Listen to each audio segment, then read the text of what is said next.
In The Lord of the Rings, Aragorn travels into Mount Dwimmerberg to seek help from the dead. There, he finds a society of dead men led by a dead king. Who enters my domain?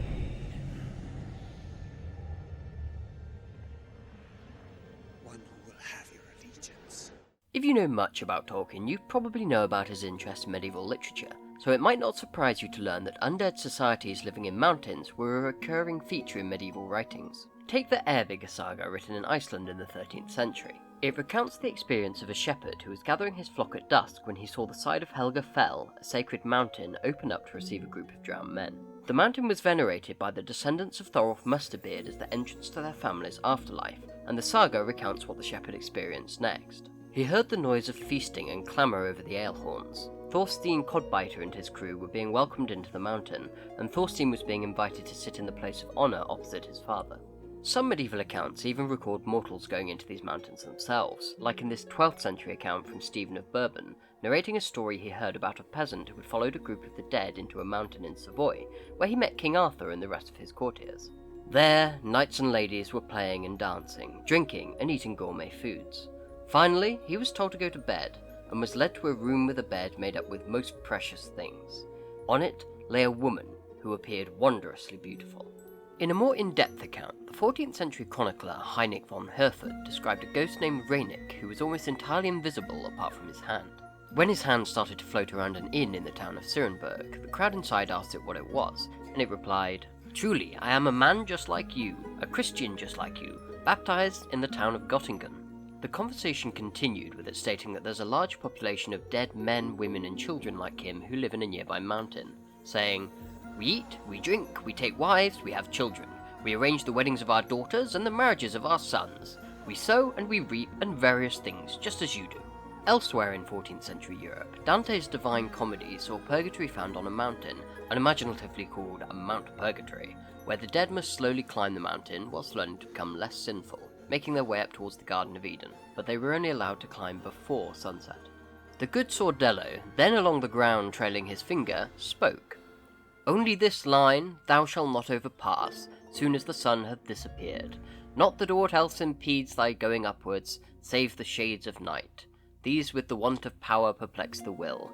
With them thou haply mightst return beneath, or to and fro around the mountainside. Wander while day is in the horizon shut." The medieval allusions towards mountains being the resting places of the dead could go on, but a question lies at the heart of these stories. Where did they come from?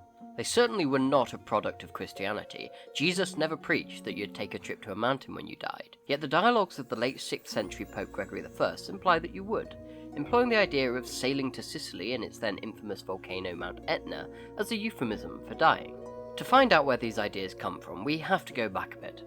In Greek mythology, Zeus imprisoned the giant Enceladus under Mount Etna, the earlier mentioned volcano in Sicily, which was also where Hades emerged to abduct Persephone, and where the Romans believed that the god Vulcan had his forge. It makes sense then that this association between Mount Etna and the supernatural, especially the underworld, can be seen in early Christian writings too, such as in Isidore of Seville's 612-615 On the Nature of Things, where, claiming to write about the works of the ancients, he compares Mount Etna to Gehenna, the destination of the damned. "The fires of which breathe in a perpetual burning for punishing sinners, who are burned throughout eternity.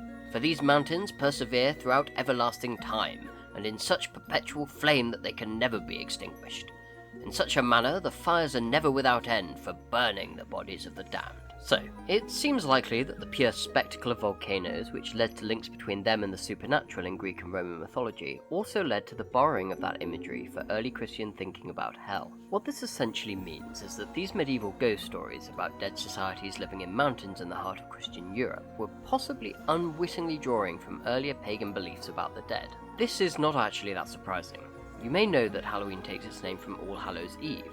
All Hallows, the day after Halloween, was a Christian festival moved to November the 1st by Pope Gregory III in the 8th century, in order to coincide with when Samhain, a pagan celebration of the end of summer, would have usually been held, and the holiday quickly took on some of the traditions associated with Samhain, including paying homage to the dead, but in a more Christianized way. This attempt at converting the pagans through Christianizing pagan traditions was not uncommon, but the effect was not just to Christianize the pagans, but also to paganize the Christians, and this had its impact on ghost stories as well. As the historian Nancy Cassiola put it, stories and ideas characteristic of pagan traditions and sensibilities ultimately were smuggled into Christianity as the two cultures intermingled, and this process accelerated as more pagans converted and more opportunities for exchange arose. Mutual bilateral acculturation is thus an inevitable component of cultural or religious transformation. Though conversion to Christianity required a formal renunciation of older practices, rites and beliefs, the old traditions were not really so easy to kill.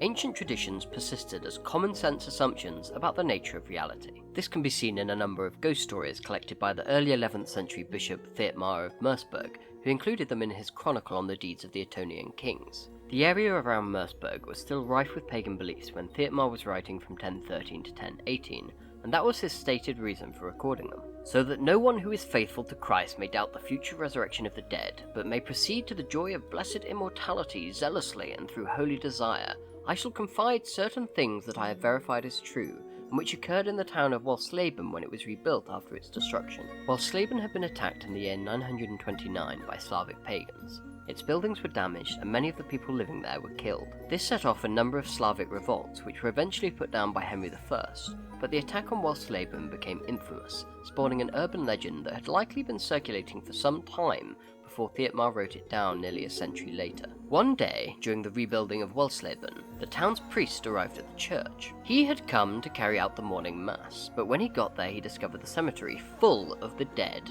who were making offerings to a deceased priest that stood at the doors of the sanctuary. At first he froze, but eventually he regained his composure, strengthened himself with the sign of the Holy Cross, and, still trembling with fright, he began to walk through the crowd towards the oratory without acknowledging any of the dead. As he pushed through, a woman he had known well when she had been alive stopped him to ask what he was doing there. He explained to her that he had come to carry out the morning mass, but she simply told him not to worry about that they had already taken care of it, and he was going to die soon. Understandably shaken, he returned home and told his neighbours what had happened, including the dead woman's prophecy of his impending death, which soon came true. A spooky ghost story with some obvious Christian imagery. It took place on the grounds of a church, the dead, referred to as Revenants, had just finished performing mass, and the protagonist was a Christian priest. However, there's some pagan imagery as well.